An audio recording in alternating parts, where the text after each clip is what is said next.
തെറ്റിയ പറ്റിന് ഞാൻ മാപ്പ് ചോദിച്ചു. അദ്ദേഹം എനിക്ക് മാപ്പ് തന്നു. വളരെ ഹാപ്പി ആയിട്ടാണ് ഞാൻ ഇറങ്ങിയത്. എനിക്ക് അദ്ദേഹത്തിനെ കാണാൻ കഴിഞ്ഞതിൽ അതിയായ സന്തോഷമുണ്ട്. എൻ്റെ സത്യം പറഞ്ഞ എൻ്റെ നെഞ്ചിലെ ഒരു കല്ല് ഇറങ്ങി എന്ന് ഇപ്പോൾ പറയാം.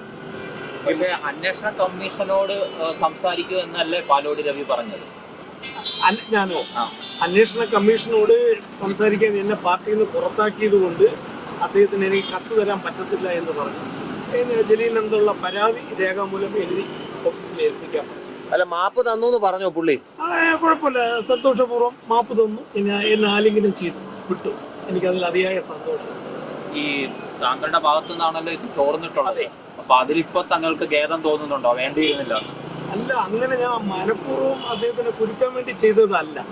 എൻ്റെ ഒരു സുഹൃത്ത് ഞാൻ അദ്ദേഹത്തിനോട് പറഞ്ഞു. എൻ്റെ ഒരു സുഹൃത്ത് വിളിച്ചു, പാലോട് രവിയെ വിളിച്ചു എന്നാൽ കാക്ക വോയിസ് എനിക്കൊന്ന് ഇട്ടിരുന്നു ചോദിച്ചു. അങ്ങനെ ഇട്ടു. അതിൽ പെട്ടെന്ന് എനിക്കൊരു പന്തികേട് തോന്നി. ഞാൻ ഡിലീറ്റ് ചെയ്തു. പക്ഷെ അവൻ അവിടെ നിന്ന് അവൻ്റെ സുഹൃത്തായ ഒരു മനി പാലാങ്കോളം അയച്ചു കൊടുത്തു. അവിടെ നിന്ന് മണ്ഡലം കോൺഗ്രസ് കമ്മിറ്റിയുടെ തേമ്പാമൂട് മണ്ഡലം പ്രസിഡന്റ് ജവഹർ അയച്ചു കാണും. അവിടെ നിന്ന് പുരുഷോത്തമൻ നായർ പലർക്കും, പല മണ്ഡലം ഭാരവാഹികൾക്കും ബ്ലോക്ക് ഭാരവാഹികൾക്കും ജവഹറിൻ്റെ ഭാഗത്തു നിന്ന് പോയിട്ടുണ്ട്. ഏറ്റവും കൂടുതൽ അത് മൊബൈൽ പോയി പലരും എൻ്റെ അടുത്ത് പറഞ്ഞത് ജവഹർ അയച്ചു മണ്ഡലം കോൺഗ്രസ് കമ്മിറ്റിയുടെ തേമ്പാമൂട് പ്രസിഡന്റ്. ഈ പൊതുപ്രവർത്തകർ തമ്മിൽ പാലിക്കേണ്ട ഒരു മിനിമം മര്യാദകളുണ്ട്. ഒരാളുടെ ഫോൺ റെക്കോർഡ് ചെയ്യുക, അത് അയാളുടെ അനുവാദമില്ലാതെ പുറത്തുവിടുക. താങ്കൾ ചെയ്ത ഗുരുതരമായ തെറ്റല്ലേ ഒരു പൊതുപ്രവർത്തകമായ തെറ്റാണ്. അദ്ദേഹം വേറെ ഒരു മോശപ്പെട്ട വർത്തമാനവും അതിൽ അദ്ദേഹം പറഞ്ഞിട്ടില്ല. അത് നിങ്ങൾ കേട്ടാൽ മനസ്സിലാവും. സംഘടന നന്നാവണം, ഒത്തൊരുമിച്ച് നിൽക്കണം.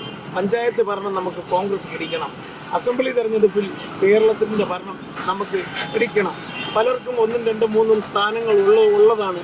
അതിൽ നിന്ന് നമുക്ക് ബേജാറായിട്ട് കാര്യമില്ല.